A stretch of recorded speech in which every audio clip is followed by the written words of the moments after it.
అందులేరన్న సందేహంబు వలదు. అటు ఓటీటీ అయినా, చిన్న సినిమా, పెద్ద సినిమా, చిన్న స్క్రీన్ అనే తేడా లేకుండా Rajeev Kanakala sir thank you. Please. ఇక్కడ విచ్చేసిన గెస్ట్లందరికీ, మీడియా మిత్రులకి, పాత్రికేయులకి, అలాగే న్యూ సెక్ట్ ఆఫ్ డైరెక్టర్స్ అందరికీ నమస్కారం. సార్ ఇక్కడ మీ అందరికీ నమస్కారం. రావడానికి అండ్ ఎంకరేజ్ చేస్తున్న మీ అందరికీ థ్యాంక్స్ అండి. దిల్ రాజు గారికి ప్రత్యేకంగా ధన్యవాదాలు.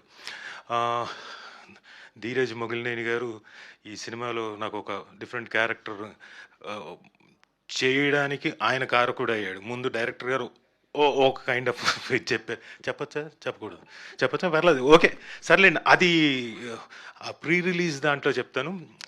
అది మళ్ళీ ధీరజ్ గారు ఉండి కాదు రాజీవ్ గారిని ఇలా అయితే బాగుంటుందని ఆయన అన్నారంట. సో నన్ను ఇంకొక డిఫరెంట్ కోణంలో ఒక మంచి స్లాంగ్ తోటి, ఈస్ట్ గోదావరి స్లాంగ్ తోటి, ఈ మధ్య నేను చేస్తున్న డిఫరెంట్ క్యారెక్టర్స్ డిఫరెంట్ స్లాంగ్స్ తోటి చేస్తున్నాను. సో దానికి కారణమైన ధీరజ్ గారికి, ప్రొడ్యూసర్ గారికి, అలాగే మా గిరిబాబు గారు, సార్ నమస్కారం, welcome to the industry. So ఆయనకి, వాళ్ళిద్దరు ప్రొడ్యూసర్లకి, అలాగే మా డైరెక్టర్ శ్రీకర్ గారికి. He is a very confident director. తనకి ఏం కావాలో చాలా క్లియర్గా తెలుసు. ఒక ఆర్టిస్ట్ దగ్గర నుంచి ఏం చెప్పి ఎలా చేయించుకోవాలో కూడా క్లారిటీ ఉన్న డైరెక్టర్.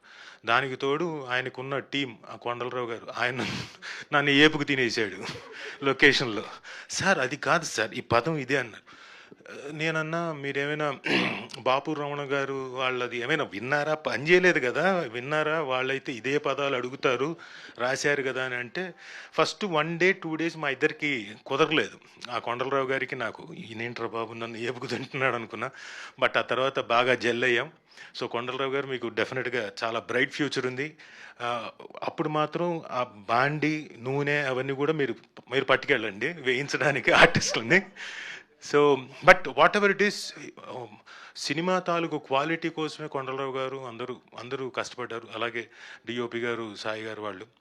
అండ్ ఇందులో ఉన్న టాలెంటెడ్ హర్షవర్ధన్ గారు అండ్ వాసుకి గారు అండ్ హర్షిని గారు, ఆవిడ డెఫినెట్లీ సర్ప్రైజ్. ఆవిడ అంతకుముందు అంతా బోల్డ్ అన్ని యాంకరింగ్, బుల్లెట్లాగా క్వశ్చన్స్ చేసి అన్నీ చూసాము. బట్ ఇందులో చాలా బాగా చేశారు performance. And I was astonished.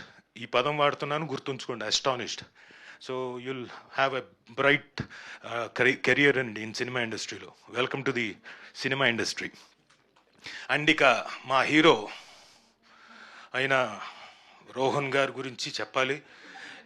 నేను కూడా నా చిన్నప్పటి నుంచి ఎన్ని ప్రోగ్రాంలు అయినా, ఎన్ని ఫంక్షన్లు అయినా ఇంత బాగా మాట్లాడలేదు. రానాయన ఎన్ని రోజులు ప్రాక్టీస్ చేసావు సార్?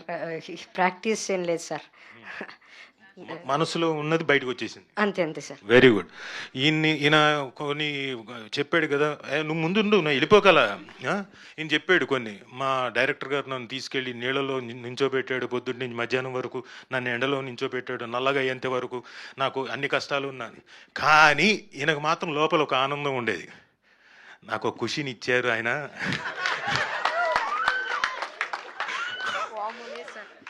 లేదు సార్, లేదు సార్. ఫస్ట్ నువ్వు అమాయకంగా నటించకే, నేను లొకేషన్లో చూసిన రోజునే అనుకున్నా. సార్ మీరు ఉన్నప్పుడు జరగలేదు సార్. అంటే నేను లేనప్పుడు జరిగిందని ఒప్పుకుంటున్నాడు. కాదు కాదు సార్, అలాగా సార్, నేను చాలా మంచివాడిని సార్. మీ అమ్మగారు వచ్చారు ఇక్కడికి? లేదు, ఉన్నారు సార్, అక్కడే ఉన్నారు. ఉన్నారా? అమ్మా, మీ అబ్బాయి అమ్మా చూసారమ్మా, సింజిత్ గారిని, సాయి మార్తాండ్ గారిని, ఇంకొకరిని, అందరినీ అలా బొట్లో వేసాడు. చాలా టాలెంటెడ్, యాక్టింగే కాదు. నువ్వు డెఫినెట్గా నువ్వు కంగారు పడకు, నేనేం చెప్పట్లేదు, నీ గురించి మంచిగా చెప్తున్నాను. సో అంటే ద మోస్ట్ టాలెంటెడ్ యాక్టర్ ఈ జనరేషన్లో. అండ్ ఈ చిన్న వయసులో ఇంత చక్కగా యాక్టింగే కాదు, మాటలు కూడా స్టేజ్ మీదకి వచ్చి కాన్ఫిడెంట్గా మాట్లాడుతున్నాడు. కాబట్టి you will have a bright future and bright career. Way to go, long career. Okay. అలాగే అరుణ్ దామ్మ, ఇతను కూడా చాలా బాగా మాట్లాడాడు.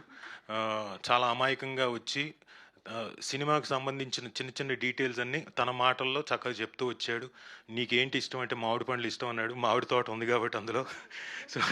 సో అలా ఇతను కూడా చాలా బాగా చేశాడు. Very good. మీ ఇద్దరు చాలా బాగా చేశారు సినిమాకి.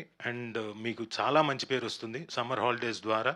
ఈ సమ్మర్ హాలిడేస్కి అది అఫ్కోర్స్ అయిపోతుంది, కానీ డెఫినెట్గా మీకు చాలా మంచి పేరు వస్తుంది. Congrats Khushi, all the best, congrats. Will meet again, will work again. Okay. ఇందులో ఖుషికి నాకు సీన్ ఉంది, అది ఏంటి అన్నది తర్వాత సినిమా చూసినప్పుడు తెలుస్తుంది మీ అందరికీ, ఆ సస్పెన్స్ ఏంటి అని. So thank you one and all. And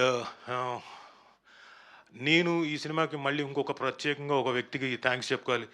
Sinjith గారు ఏంటంటే ఇక్కడ ఉన్న వాళ్ళందరినీ ఎవరైనా మర్చిపోతే క్షమించండి అన్నాడు. అరే రాజీవ్ కనకాల అని మాట్లాడలేదు.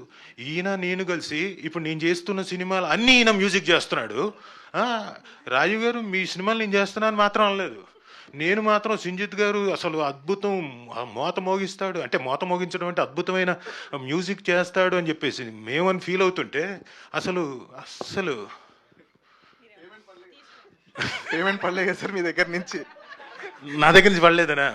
ఇదిగో మన ఇద్దరం ఒక అండర్స్టాండింగ్లో ఉన్నాం. అదే సార్, అడ్వాన్స్ ఏమైనా వస్తే ఓకే డన్, అలాగే సరే ఓకే డన్ ఖచ్చితంగా. బట్ లక్కీలీ నేను సింజిత్ తోటి ఇప్పుడు నేను చేస్తున్న సినిమాలు అన్నీ సింజిత్ చేస్తున్నాడు. I'm very happy for that and very delighted also. Thank you Sinjith. And of course you're a very talented musician and will meet again. Payment ఇచ్చిన తర్వాత మాట్లాడదాం. సో అండ్ ఇందులో మిగతా నేను ఎవరైనా టెక్నీషియన్ మర్చిపోతే క్షమించండి.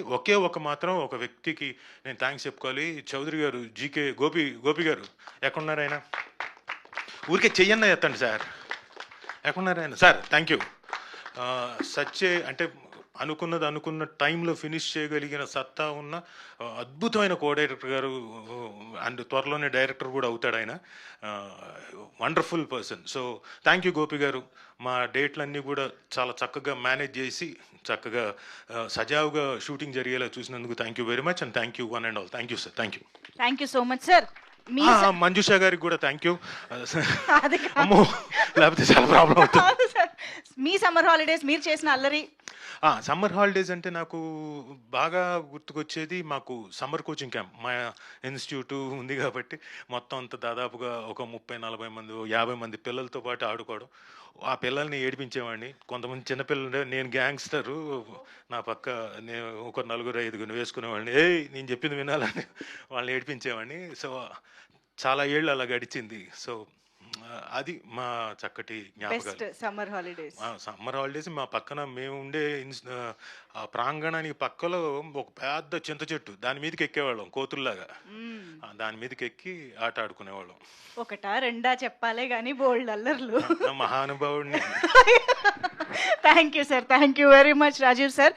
Sir I think before you leave ఒక్కసారి గ్రూప్ ఫోటో మళ్ళీ మీ అందరినీ కూడా, ఎస్పెషల్గా the main cast and crew of the team and of course మా డైరెక్టర్స్ అందరూ ఇంకొంచెం ముందుకు వచ్చి, ఇందాక కొంచెం మాకు కంప్లీట్ పిక్చర్ రాలేదు. సో ప్లీజ్ మా డైరెక్టర్స్ అందరినీ కొంచెం దగ్గరికి